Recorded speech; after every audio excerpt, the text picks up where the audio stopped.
सॼे मुल्क जियां जिकबाबाद में भी हिंदू बिरादरी पारां मज़हबी त्योहार होली वॾे जोश ऐं जज़्बे सां मल्हायो वियो। सुबुह जो सिज उभरंदे ई हिंदू बिरादरी जा माण्हू मर्द तोड़े औरतूं ॿार तोड़े पोड़ा पका मंदिरनि जो रुख करे मुल्क जी सलामती ऐं ख़ुशहालीअ लाइ प्रार्थनाऊं करे हिक ॿिए मथां रंग हारे ख़ुशीअ जो इज़हार कयो। उन सिलसिले में हिंदू बिरादरी जे माण्हुनि जो चवणु हो त होली जी माना ख़ुशी आहे, ख़ुशी जो ॾींहं असां मल्हाईंदा आहियूं। इन में सभु गॾिजी करे हिंदू मुस्लिम सिख क्रिश्चन ईसाई सभु जेके आहिनि हिते गॾु थींदा आहियूं ऐं इबादत कंदा आहियूं।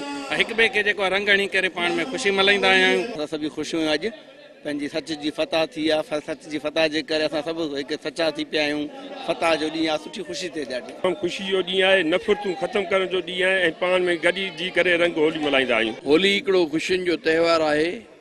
कूड़ जे मथां सच जी फतह जो ॾींहुं आहे। अॼु खां लखे करोड़े साल अॻु में असांजी हिंदू परंपरा मुताबिक़ हरनाकश्यप नाले हिकिड़ो दईत हुयो जेको पाण खे अलाह या भॻवान या ख़ुदा सराए पियो।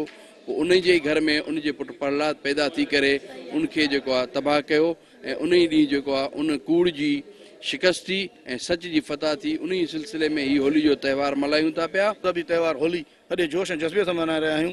हीउ जेको त्योहार आहे अॼु जे ॾींहुं जेको ज़ालिम हुयो हरनाकश महाराज पाण खे भॻवानु मञण जे लाइ माण्हुनि ते ज़ुल्म कंदो हो, उनजे घर में भॻवानु भगत जे रूप में पैदा थियो ऐं उन ॾींहुं उन जेको आहे पंहिंजे ज़ालिम जो अंत आंदो ऐं इन ॾींहुं ते जेको आहे ज़ालिम जी शिकस्त थी ऐं सच जी फतह थी। उन ॾींहुं खां पोइ होली जो त्योहार मल्हायो वेंदो आहे। होली जो ॾियारो चहिरनि सां गॾु दिलनि ते बि पंहिंजा रंग निखेरे थो। कैमरामैन फरहान अली खोसो सां गॾु अज़हर गुल सरकी, सिंध टीवी न्यूज़, जिकबाबाद।